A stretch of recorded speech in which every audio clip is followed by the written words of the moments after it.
எனக்கு இப்போ 80 வயசு. நான் இப்படி பேசுறதுக்கு காரணம் வீட்டுல சமைச்சு சாப்பிட்றது தான். நான் என்னைக்கும் நல்லா தான் நடக்கிறேன். சாஞ்சி நடக்கல, எப்படியும் நடக்கல, அப்படியும் நடக்கல, நல்லா தான் நடந்துட்டு இருக்கேன். என்ன காரணம்? காலையில இருந்து அந்த ட்ரிங்க்ஸ் குடிச்சேன், ஒரு ட்ரிங்க்ஸ், அவ்வளவுதான். ஒருவேளை சாப்பாடு தான் எனக்கு. நைட்ல சாப்பிட்றதே கிடையாது. மத்தியானம் மட்டும் சாப்பிடுவீங்களா? நீங்க நம்பனா நம்புங்க, நம்ப கட்டி போங்க. மாத்திரைகளே சாப்பிட்றது இல்லை, டாக்டர் கிட்டே போறது. கேன்சருமே முற்றிலும் சரியா அது குணமாச்சா இல்லையான்னு எனக்கே தெரியாது. அது ஹோட்டல்ல நல்ல எண்ணெயா ஊத்துறான், நல்ல தண்ணியா ஊத்துறான். அவன் ஒழுங்கா குளிச்சுட்டு கிழிச்சிட்டு சமைக்கிறானா? வேத்து கொட்டிட்டு இருக்கான், அதெல்லாம் போவோம். அவனுடைய என்னென்ன கன்றாவியோ இங்க சொரிஞ்சிக்குவான், அங்க சொரிஞ்சிக்குவான், சாப்பாடு செஞ்சு கொடுப்பான். அத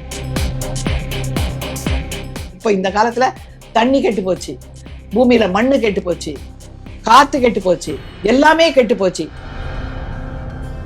கல்யாணம் பண்ணீங்க, நீங்க 2 பேர் மட்டும் நல்லா நிம்மதியா இருந்து செத்து போங்க. குழந்தைங்களாம் விட்டு போவாதீங்க இந்த உலகத்துல. அவர் இருக்கிற வரைக்கும் அவரை டிபெண்ட் பண்ண. இப்ப யாரையும் நான் டிபெண்ட் பண்ணல. நான் எனக்கு நான் ஹாலில் படுத்துருவாங்க 2 பேருமே தலைகாணி போட்டு. ஏன்னா அவரு வயிற்று மேல இவர் படுத்துவாரு, இவர் வயிற்று மேல அவர் படுத்துவாரு. ரஜினிகாந்த் வயிறு படுத்தாருனாக்கா அது உள்ள எலும்பு தான் தெரியும், 2 பக்கமா வயிறு உள்ள போயிடும். தங்கமயிலில் ஆடி கொண்டாட்டம் ஆரம்பம். தங்கம் கிராமுக்கு 300 முதல் 600 வரை தள்ளுபடி. இச்சலுகை ஜூலை 31ஆம் தேதி வரை மட்டுமே. கேன்சர் புற்றுநோயில இருந்து ஒருத்தங்க மீண்டு வராங்கன்னா அது இப்ப நிறைய பேருக்கு அது எதுவும் இந்த காலகட்டத்துல நம்மளோட உணவு பழக்கங்கள், நம்ம இருக்கு எல்லாத்துக்கும் நிறைய பரவிக்கிட்டே இருக்கு. முக்கியமா என்ன தெரியுமா, இப்பவே நிறைய ஹோட்டல் மூடிட்டான்னு நினைக்கிறேன். ஏதோ ஒரு பிரச்சனையில கேஸ் கிடைக்கல, கொள்ற சிலிண்டர் கிடைக்கலன்னு. ஆனால் வீடுகள்ல பொம்பளைங்க இருக்காங்க இல்லையா, வேலைக்கு போறவங்களா இருக்கட்டும், போகாதவங்களா இருக்கட்டும், வீட்டுல எந்த சாப்பாடா இருந்தாலும் வீட்டுல சமைச்சு சாப்பிட்றது தான். நான் இப்படி பேசுறதுக்கு காரணம் எனக்கு இப்போ 80 வயசு. 80ல ரொம்ப நல்லாவும் இருக்கவங்க இருக்காங்க. என்ன காரணம்னு கேட்டாக்கா, அவங்க வீட்டு சாப்பாடு சாப்பிட்றாங்க, அளவோட சாப்பிட்றாங்க, செலக்ட் பண்ணி அந்த உடம்புக்கு என்ன தேவையோ அதை மட்டும்தான் சாப்பிட்றாங்க. பீஸா, அது இது வேற எதோ வச்சுக்கிட்டு அந்த பொரிச்சது கிரிச்சது கண்ட ஹோட்டல் சாப்பிட்றது.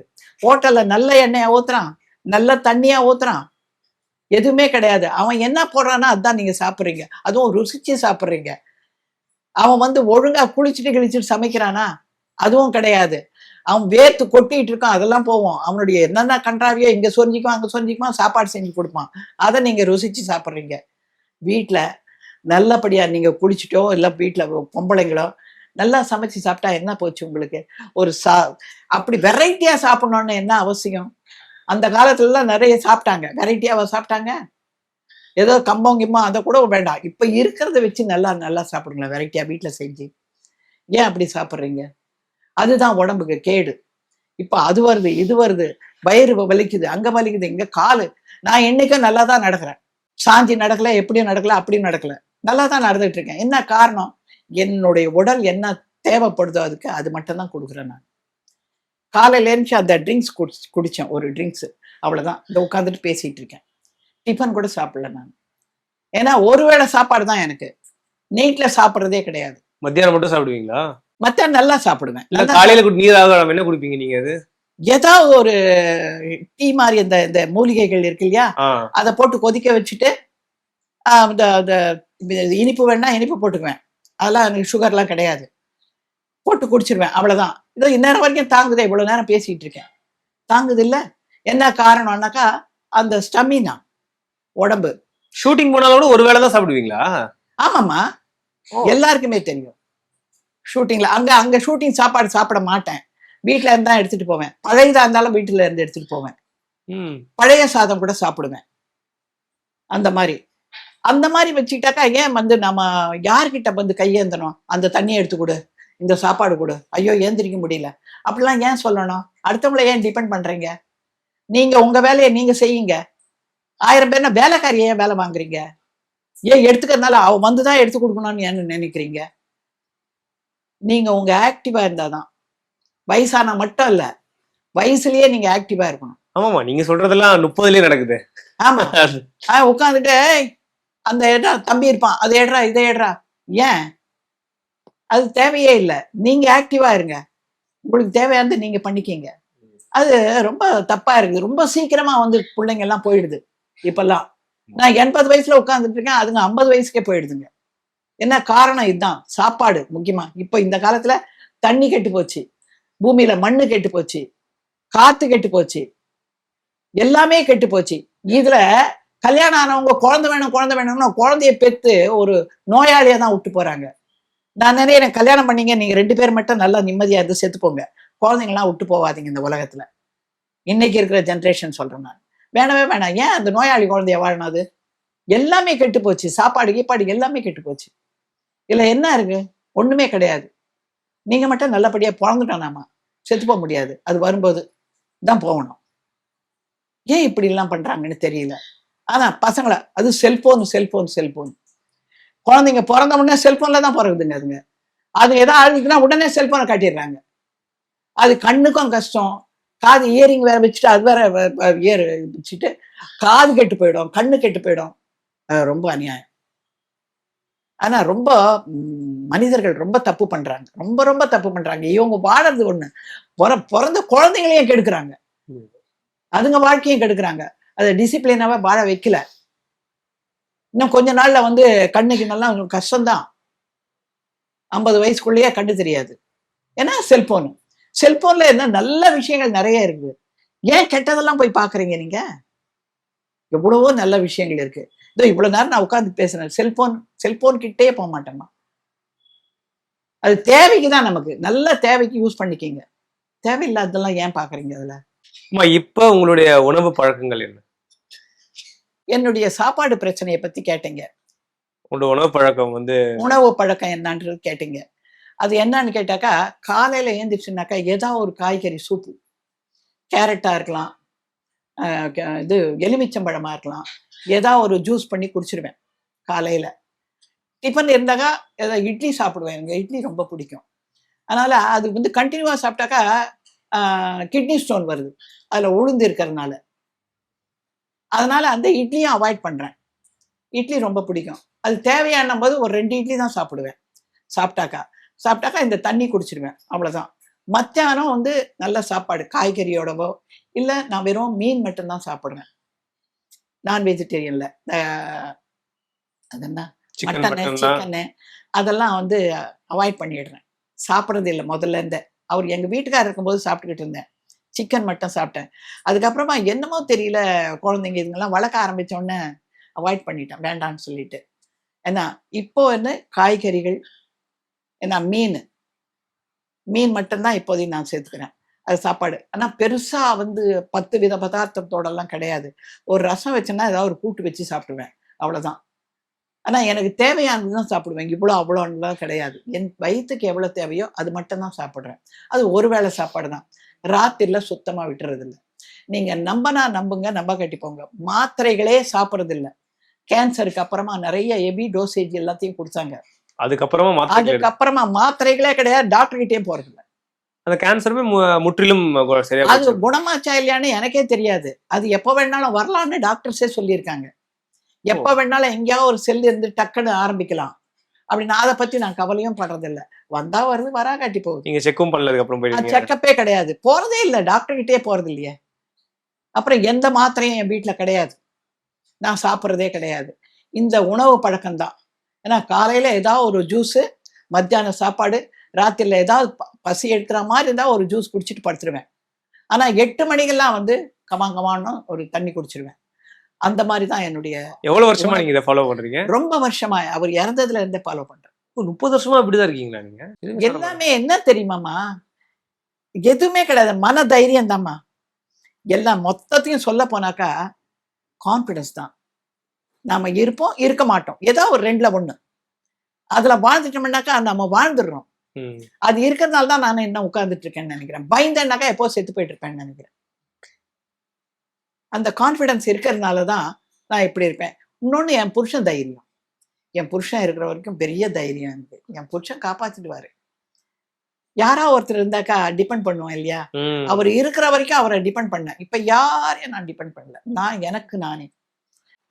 பெரிய நம்பிக்கை. நீங்க என்னன்னு கேட்டாக்கா, ஒண்ணு வாழ்வு இல்லைன்னா சாவு, அவ்வளவுதான். இது மத்தியில நம்ம ஊடாடவே கூடாது, போராடவே கூடாது.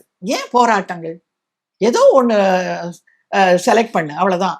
இருக்க போறியா சரி, இல்லையா சரி, அவ்வளவுதான். ஏன் போராடணும்? வாழ்க்கையில போராடவே கூடாது. போராட்டங்கள் ஜாஸ்தி, வேற இதுக்கெல்லாம் இருக்கலாம். ஆனா இப்படி இருக்கவே கூடாது. தன்னம்பிக்கை வேணும்.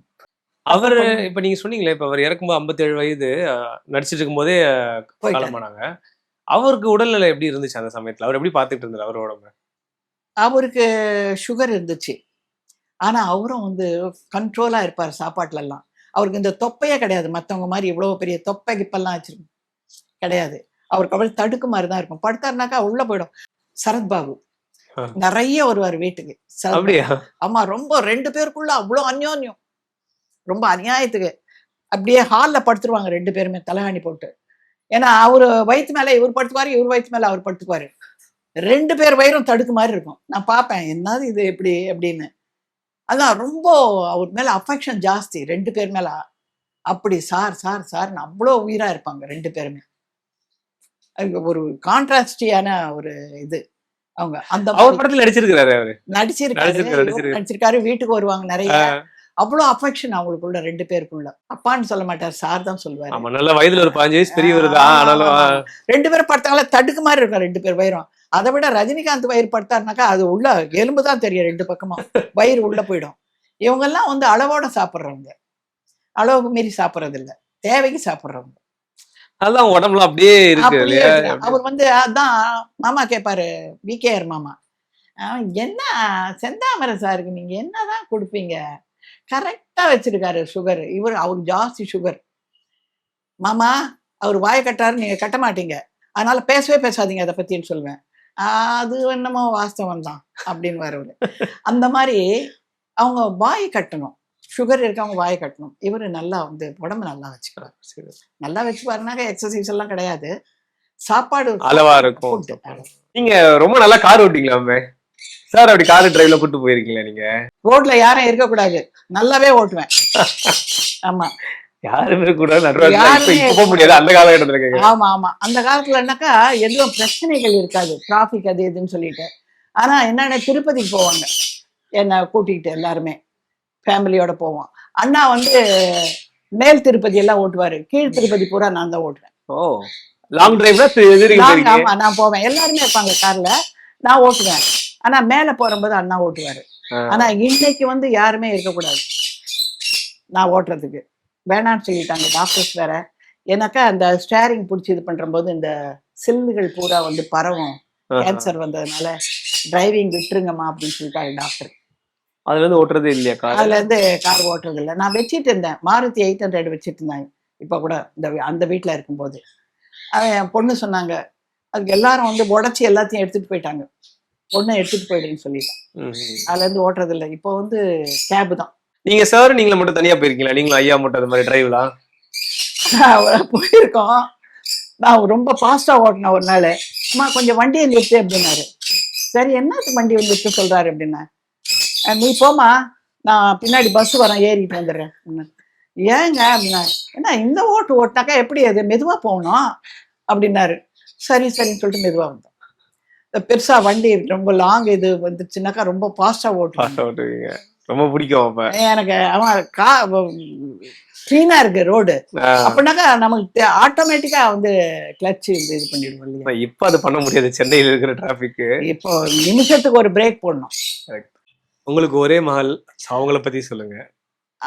அந்த அம்மா அப்படியே அப்பா ஜெராக்ஸ், அப்படியே அப்பா ஜெராக்ஸ். உட்காரதே இப்படிதான் உட்காருவாங்க அவங்க. எங்கேயாவதுன்னா கையேடு அப்படின்னாக்க தான், எங்கேயாவது போய் ஒரு ஃபங்க்ஷன்னாக்கா அங்க கூட இப்படிதான் போய் உட்காருவாங்க. அப்படி அந்த அம்மா. ஆனா ரொம்ப நல்லவங்க. அவங்க அவரை மாதிரியே தான் இருக்க பாக்குறாங்க. அப்படி இருக்காதே, இந்த உலகம் வேற மாதிரி உலகம் அப்படின்னு சொன்னாக்கா அவங்களுக்கு கோவம் வர. நான் இப்படிதான் இருப்பேன்னுவாங்க. ஆனா நல்ல பொண்ணு. அவங்களுக்கு 2 பசங்க குழந்தைங்க, ஆம்பளை பசங்க தான். அவங்க நல்லா எல்லாருமே MBA முடிச்சிருக்காங்க 3 பேருமே. ஆனா 3 பேரும் தேர்வாங்களான்னா தேர மாட்டேன்றாங்க.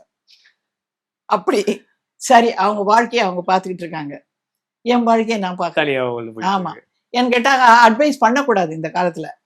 உனக்கு என்ன தெரியும் அப்படின்னு சொல்லுவாங்க. எனக்கு ஒன்றும் தெரியாதுப்பா அப்படின்னு சொல்லிட்டு வந்துருவேன். அவ்வளவுதான். விகடனுக்கு 100 ஆண்டு இது அசோசியேஷன் வித் ஜெமினி பிக்சர்ஸ் நீங்க ஒர்க் பண்ணிருக்கீங்களா ஏதாவது ஸ்டுடியோல?